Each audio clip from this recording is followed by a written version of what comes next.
আমার এই ভিডিওটা দেখলে আপনি সিদ্ধান্ত নিতে সুবিধা হবে আপনি কি ইউরোপের সেনজেনভুক্ত কোনো দেশে যাইতে চাচ্ছেন নাকি চায়নাতে আপনি সেটেল হতে চাচ্ছেন।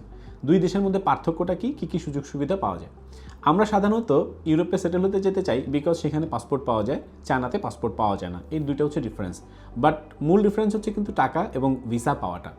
যদি আপনার কাছে ভিসা থাকে তাহলে কিন্তু আপনি গেইন পয়েন্টে যাচ্ছেন, অর্থাৎ আপনি যদি দেশ থেকে বাইরে চলে যেতে চান, উন্নত একটা দেশে বসবাস করতে চান, ভিসা খুব সহজেই চায়নাতে হচ্ছে। ইউরোপে ভিসা হওয়ার জন্য আপনার ভিসা হচ্ছে, বাট অনেক চ্যালেঞ্জ আপনাকে পোহাইতে হচ্ছে। সো আপনি যদি অনেক চ্যালেঞ্জের মধ্য দিয়ে যেতে না চান, আপনি যদি অনেক বেশি ইনভেস্টমেন্ট করতে না চান, তাহলে আপনি চায়নাতে নিতে পারেন। যদি ইনভেস্টমেন্ট যদি আপনার কাছে অ্যাভেলেবেল থাকে, আপনি যদি চ্যালেঞ্জগুলো গ্রহণ করতে পারেন, রিয়েল বিজনেসম্যান হন, তাহলে আপনি ইউরোপে যেতে পারেন সরাসরি। আমি যদি টাকার পার্থক্যে যাই, ইউরোপের মধ্যে এবং চায়নার মধ্যে পার্থক্যটা কি? ইউরোপ এবং চায়নার মধ্যে পার্থক্য হচ্ছে ইউরোপে অ্যাটলিস্ট 30 থেকে 40 লক্ষ টাকা লাগবে, চায়নাতে যেখানে 6 থেকে 7 লাখ টাকার মধ্যে আপনার কাভার হয়ে যাবে ভিসা সহ। আপনি যদি পাসপোর্টের কথা চিন্তা করেন, পাসপোর্ট কিন্তু ইউরোপ দিবে, চায়না কিন্তু পাসপোর্ট দিবে না। আপনি যদি কম খরচে বসবাস করতে চান, চায়নাতে বসবাস করতে পারবেন।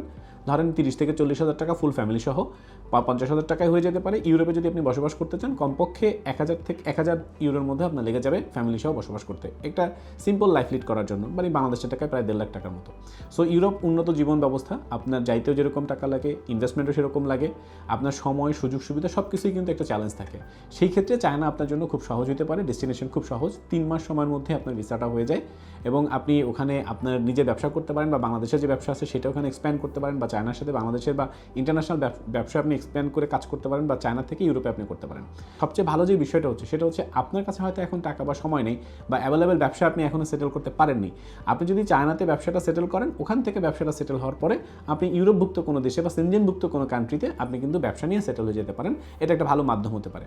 সো আমার আসলে যেটা মূল কথা, সে কথাটা হচ্ছে আপনার কাছে যদি অ্যাভেলেবেল মানি থাকে, অ্যাকচুয়ালি আপনি বিজনেসম্যান হয়ে থাকেন এবং আপনি সব ধরনের সাপোর্ট বা ইন্টারভিউ সব কিছু মেনটেন করতে পারেন, তাহলে আপনি সরাসরি ইউরোপে সেটেল হয়ে যান।